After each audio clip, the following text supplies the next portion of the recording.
Crispy on the outside, soft and perfectly cooked inside. This is my traditional Alasanda Vada. And there is one important trick I always follow to get the perfect texture. Today I am going to make one of our favorite traditional snacks, Alasanda Vadalu. Namaste. Welcome to Stories from Amma's Kitchen. For this recipe, we need 1 cup of alasandalu, 4 green chillies, 2 medium-sized onions, curry leaves, 1 tablespoon chilli powder, 1 inch ginger, 1 tablespoon cumin, salt and oil for frying. First, clean 1 cup of alasandalu well.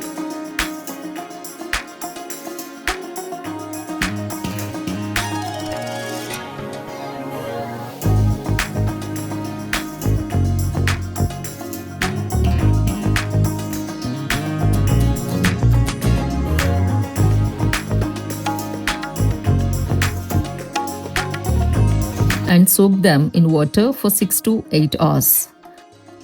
After soaking, drain the water completely.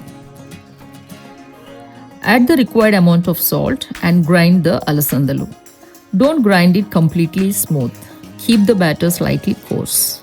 Now adding chopped onions, 4 green chillies chopped, 1 inch ginger chopped, 1 tablespoon cumin, 1 teaspoon chilli powder and curry leaves. Mix everything together well.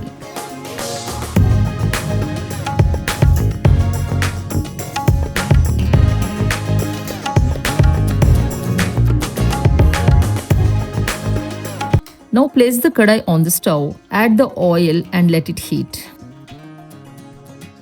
Take a small portion of the batter and shape it into a small round flat patties. Carefully place it into the hot oil. Now comes the most important part. Keep the flame on medium. Don't immediately stir or disturb the vada after putting it into the oil. Let it fry for about 2 minutes. Once the vada starts to float, carefully turn it over. Continue frying the other side on medium flame until the vada is cooked well. Cooking it on medium flame helps the inside cook properly while the outside becomes nicely fried. Once they are nicely fried, remove the vadas and place them on a plate.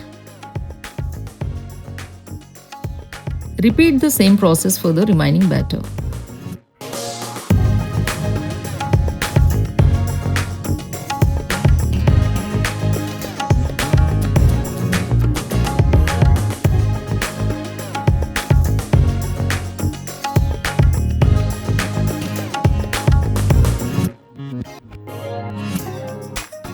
For the final touch, fry some green chillies and curry leaves in the same oil.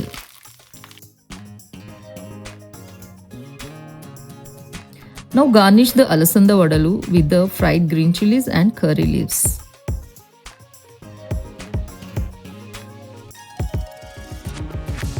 Serve it with the tomato ketchup and our crispy Alasanda Vadalu is ready.